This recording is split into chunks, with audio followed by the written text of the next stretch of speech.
தமிழகத்தில் திமுக கூட்டணியில் இடம்பெற்றுள்ள காங்கிரசுக்கு எத்தனை தொகுதிகள் ஒதுக்கப்படும் என்பது இதுவரை வெளிப்படையாக தெரியவில்லை.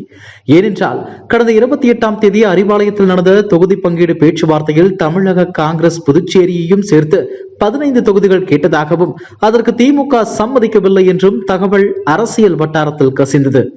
என்ற போதிலும் தமிழகத்தில் 6 தொகுதிகளும் புதுச்சேரியும் என சேர்த்து மொத்தமே 7 தொகுதிகள் தான் தர முடியும் என்று திமுக தலைமை கராராக தெரிவித்து விட்டதாக கூறப்படுகிறது. இதனால் டெல்லியில் இருந்து சென்னைக்கு வந்த மேலிட காங்கிரஸ் மூவர் குழு பலத்த அதிர்ச்சிக்கும் உள்ளானது. இதன் காரணமாகத்தான் முதல் கட்ட பேச்சுவார்த்தையில் இரு கட்சிகளுக்கும் இடையே எந்த உடன்பாடும் எட்டப்படவில்லை. எனினும் பேச்சுவார்த்தைக்கு பின்பு வெளியே வந்த தமிழக காங்கிரஸ் தலைவர் KS அழகிரி முதல் கட்ட பேச்சுவார்த்தை திருப்திகரமாக அமைந்தது. கட்சியின் தலைவர் மல்லிகார்ஜுன கார்கே வரும் 13ஆம் தேதி முதலமைச்சர் ஸ்டாலினை நேரடியாக சந்தித்து தொகுதி பங்கீட்டை சுமூகமாக பேசி முடிப்பார் என்று குறிப்பிட்டார்.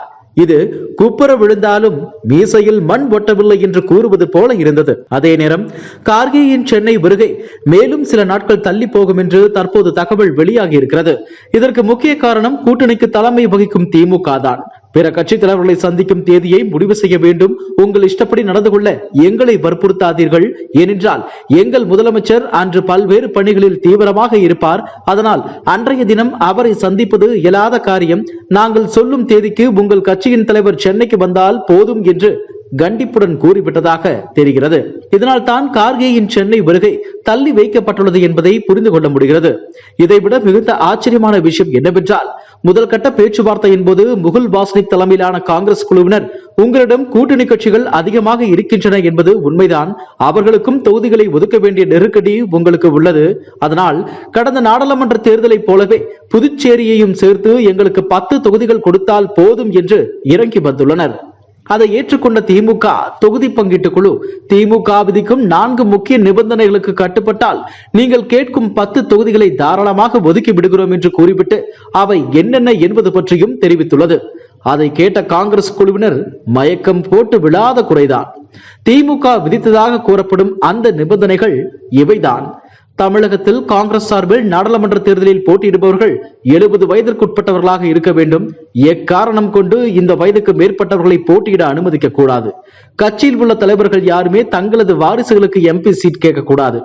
அவர்களுக்கு கண்டிப்பாக சீட் தந்தே ஆக வேண்டும் என்று டெல்லி மேலிடம் மூலம் எங்களுக்கு அழுத்தமும் தரக்கூடாது. மறைந்த தலைவர்களின் வாரிசுகள் மட்டும் இதற்கு விதிவிலக்கு. தற்போது MLAக்களாக இருக்கும் உங்களது கட்சிக்காரர்கள் யாரையும் நாடாளுமன்ற தேர்தலில் போட்டியிட அனுமதிக்க வேண்டாம். தவிர போட்டியிடுபவர்கள் தொகுதி மக்களுக்கு மிகவும் அறிமுகமானவராக இருக்க வேண்டும். தொகுதிக்கு சம்பந்தமே இல்லாதவர்களை நிறுத்தக்கூடாது.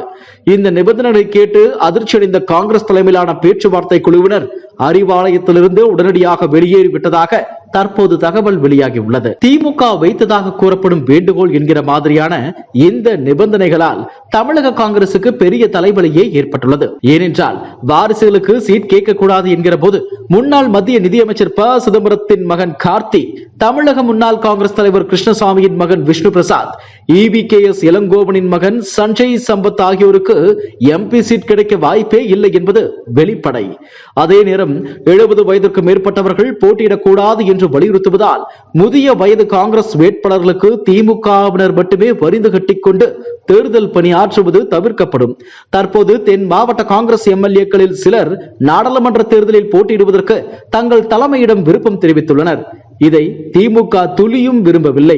ஏனென்றால் அந்த MLA வெற்றி பெற்று நாடாளுமன்றத்திற்கு தேர்ந்தெடுக்கப்பட்டால் காலியாகும் அந்த சட்டப்பேரவை தொகுதியில் இடைத்தேர்தலை சந்திக்கும் கட்டாயம் திமுகவுக்கு ஏற்படும்.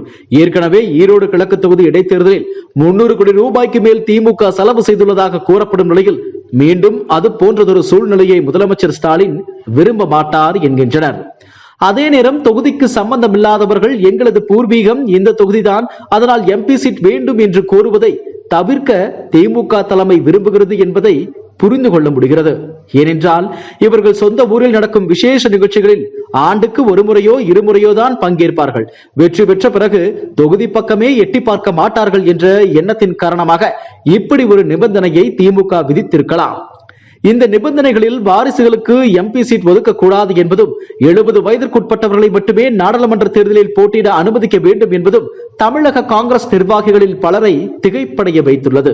ஏனென்றால் திமுகவில் துரைமுருகன், பொன்முடி, ஆற்காடு வீராசாமி ஆகியோரின் மகன்கள் தற்போது எம்பிக்களாக உள்ளனர். வரும் தேர்தலில் இவர்களின் வாரிசுகளுக்கு திமுக எம்பி சீட் கொடுக்காமல் இருக்குமா?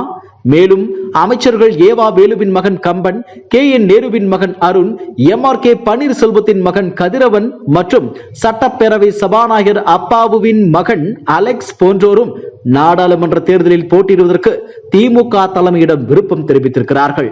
அப்படியெனில் இவர்களுக்கும் சீட் கிடையாது என்று திமுக கை விரிக்குமா? காங்கிரஸ் தலைவர்களில் ப. சிதம்பரம், திருநாவுக்கரசர், KV தங்கபாலு போன்றவர்கள் நாடாளுமன்ற தேர்தலில் போட்டியிடக்கூடாது என்பதை மறைமுகமாக கூறும் விதமாகத்தான் திமுக தலைமை இப்படி எங்களுக்கு 70 வயது வேட்பாளர்களை வேண்டாம் என்று செக் வைப்பதாக தெரிகிறது. திமுகவில் 70 வயதிற்கும் மேற்பட்டவர்களில் துரைமுருகன், KN நேரு, ஏவா வேலு, சாத்தூர் ராமச்சந்திரன், ஐ. பெரியசாமி, ராஜகண்ணப்பன், அனிதா ராதாகிருஷ்ணன் என பலர் அமைச்சர்களாக இருக்கின்றனர். தவிர 83 வயதாகும் TR பாலு எம்பியின் மகன் TRV ராஜா தமிழக அமைச்சராகவும் உள்ளார். அவ்வளவு ஏன், முதலமைச்சர் ஸ்டாலினின் மகன் உதயநிதி கூட வாரிசு என்கிற முறையில் தானே அமைச்சராக இருக்கிறார்.